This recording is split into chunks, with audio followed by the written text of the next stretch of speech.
Here is the hardest verified fact in this entire story.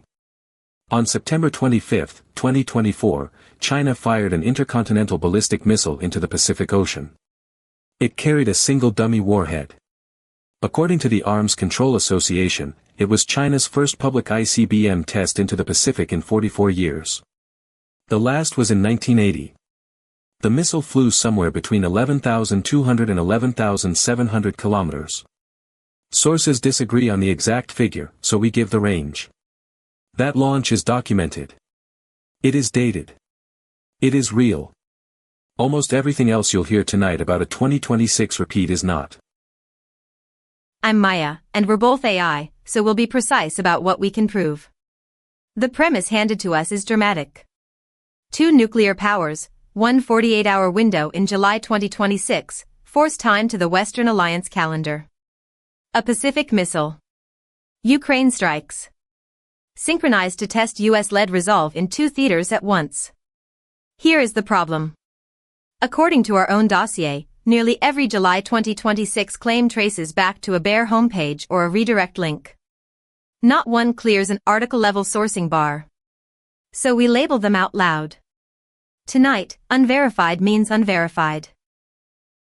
Start with what is alleged for July 6, 2026. A long-range missile launched into the South Pacific at 12:01 p.m. local time, or 4:01 Greenwich Mean Time. The reported splashdown fell in high seas said to lie inside the South Pacific Nuclear-Free Zone, the Treaty of Rarotonga. China reportedly called it a routine arrangement, compliant with international law, not directed at any nation. Every one of those details is unverified. The coordinates are admitted unverified. The sourcing is homepage level. We report it as a claim, and only as a claim. And the claim contradicts itself.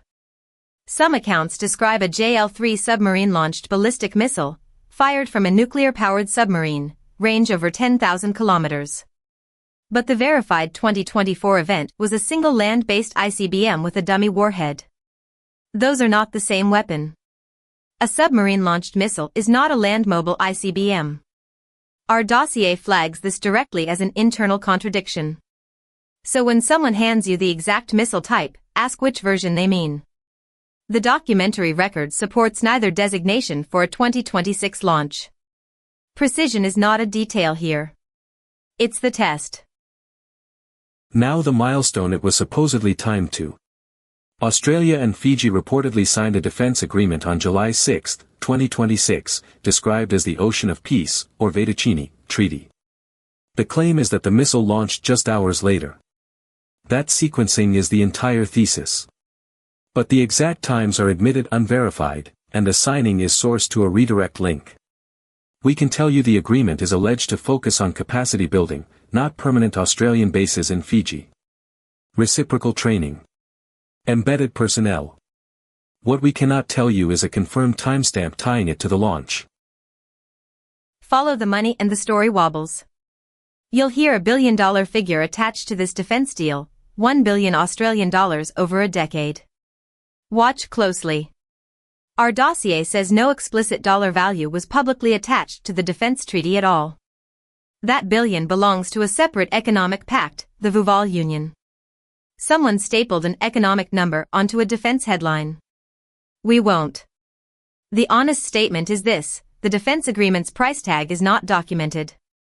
When a number migrates from one deal to another, that is exactly how a story quietly inflates itself. The condemnations came with names, and we hold names to a standard.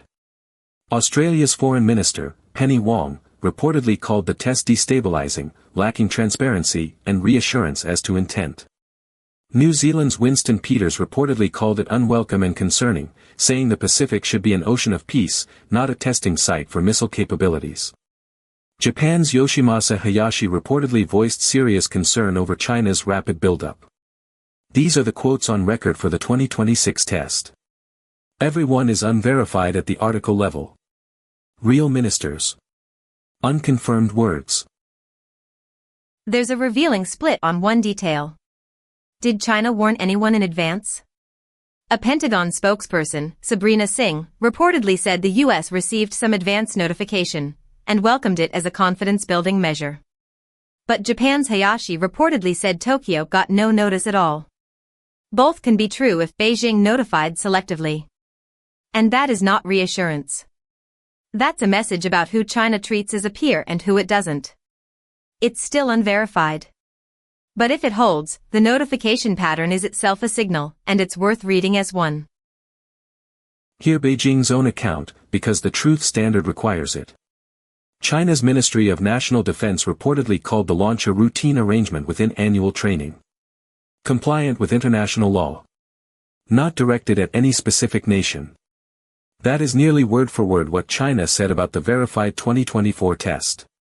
In 2024, the ministry called it routine, legitimate, and not directed against any country, and that statement carries a real government URL. So the framing is consistent across both years. Whether that consistency is candor or cover is one of the open questions we'll leave standing. Here is where reporting ends and analysis begins, and I'll say so plainly. One named expert asserts the timing was deliberate. Malcolm Davis, senior analyst at the Australian Strategic Policy Institute, reportedly called it certain the timing was not a coincidence, a clear warning by Beijing against Australia strengthening regional ties. Davis is a genuine ASPI analyst. But that quote sits on an unverified redirect link, and it is his judgment, not a document. Timing that looks deliberate can still be opportunism. So mark it clearly. This is analysis, labeled as analysis. Cross now to the other theater. In the same alleged window, Russia is said to have struck Ukraine, at least 11 people killed, according to homepage-level reports we could not confirm. The reported barrage, 68 missiles and 351 drones, early Monday morning. Exact times, admitted unverified. The framing is that it landed on the eve of a NATO summit and a scheduled Trump-Zelensky meeting. Same alleged logic as the Pacific, force placed on the calendar. And the same evidentiary weakness. That casualty figure has no article-level source behind it. What makes the Ukraine timing claim interesting is the warning before it. On July 5, 2026, Zelensky reportedly warned of a new massive strike, timed just before the NATO summit to apply psychological pressure. If accurate, that's a leader forecasting force as political theater. But if accurate is doing heavy work here. The warning is sourced to Kyiv Independent and Ukrinform homepages, with no dated article behind it. So we can't confirm Zelensky said it, or that any strike matched the warning. We can only tell you the claim exists, and where it thins out. Now the verified spine on this side of the world. On July 8, 2024, Russia struck Kyiv, one day before the Washington NATO summit, which ran July 9 to 11. That summit date is confirmed by NATO. The Ahmed Children's Hospital was hit. This event is documented, dated, and real. It is the true precedent the 2026 premise is built on top of. Notice the pattern. The strong facts are from 2024. The 2026 repeat borrows their shape but not their sourcing. That is the difference we keep returning to. And on that verified strike, the sources genuinely disagree, so we give you both. Russia claimed the hospital damage came from a falling Ukrainian air defense missile. That claim is documented by Al Jazeera, July 8, 2024. But the UN Human Rights Monitoring Mission and Ukraine's security service assessed a high likelihood of a direct hit by a Russian Kh-101 cruise missile, reported by CBC and Business Insider. One event, two accounts. The weight of independent assessment points to the Russian missile. We name both, and we let the documented record stand on its own. The alliance answered on paper. On July 11, 2024, the NATO-Ukraine Council issued a formal statement condemning Russia. That's confirmed by NATO. So the 2024 sequence is fully closed: strike on July 8, summit July 9 to 11, condemnation July 11. That is what a documented force on the calendar episode actually looks like, start to finish. The 2026 version wants to inherit that clarity.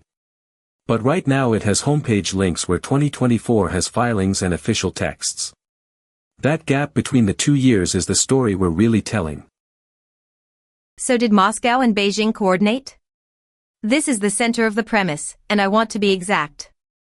Our dossier says there is zero publicly documented evidence of coordinated timing between the two.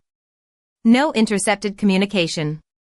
A joint C-2026 naval exercise and Chinese transfers of satellite intelligence to Russia are cited, both unverified, both homepage sourced. Parallel timing is real in appearance. But independent opportunism cannot be excluded.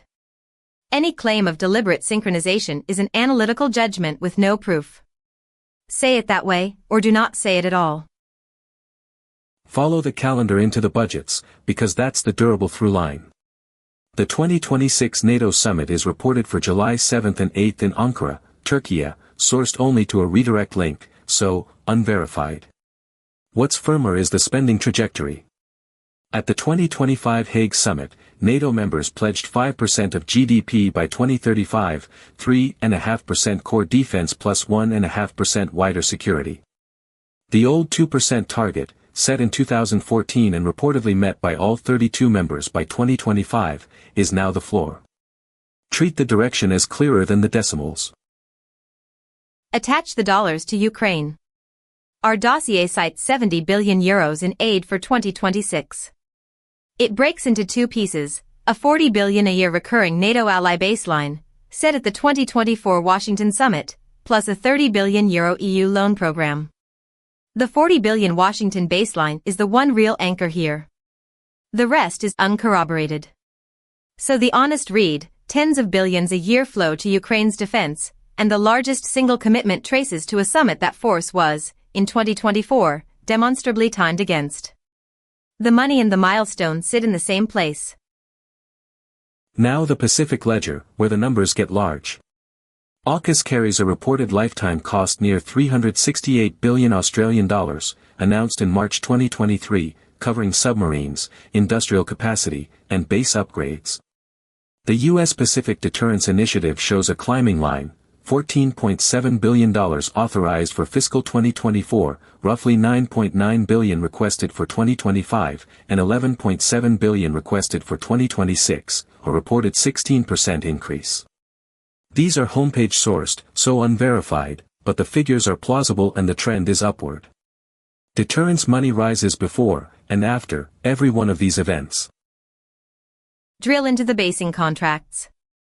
A Pacific construction vehicle for deterrence projects is cited at $15 billion in 2025. A Philippines base expansion tranche under the EDCA Pact, $125 million in May 2026. Australia's defence budget sits near 62.6 billion Australian dollars for 2026 to 27, with its submarine agency funding up a reported 33%. Japan's 2026 defense figure ranges from 8.9 to 10.6 trillion yen, and sources disagree on scope. All unverified. But every alliance in this story is buying, and the buying predates the launches. Now the question the premise really points at: who is paid? Our dossier's April 2026 contractor guidance projects Lockheed Martin at $77.5 to $80 billion in annual sales. RTX at $92 to $93.5 billion for 2026. NATO's European allies and Canada raising collective budgets by more than $90 billion in 2025, a reported 20% real terms rise. These figures are future-dated and unverified. But the logic is simple and needs no leak: alliance escalation is contractor revenue. When basing budgets rise, order books rise right along with them. And Beijing says that buildup is the provocation, so its own framing belongs on the record. China casts AUKUS and the Pacific Deterrence Initiative as a Cold War mentality and a hegemonic practice. It warns they fuel a regional arms race, provoke bloc confrontation, and undermine non-proliferation. That's an ongoing position, unverified in these specific citations but consistent with China's public line. So each side points at the other's money. The West sees a destabilizing launch. Beijing sees $368 billion aimed at its coast. Both of those descriptions can be sincere at once. Let's be disciplined about accountability.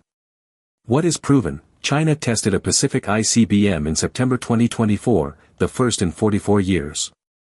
Russia struck a Kyiv children's hospital in July 2024, one day before the Washington summit, and NATO condemned it 3 days later. Those are documented.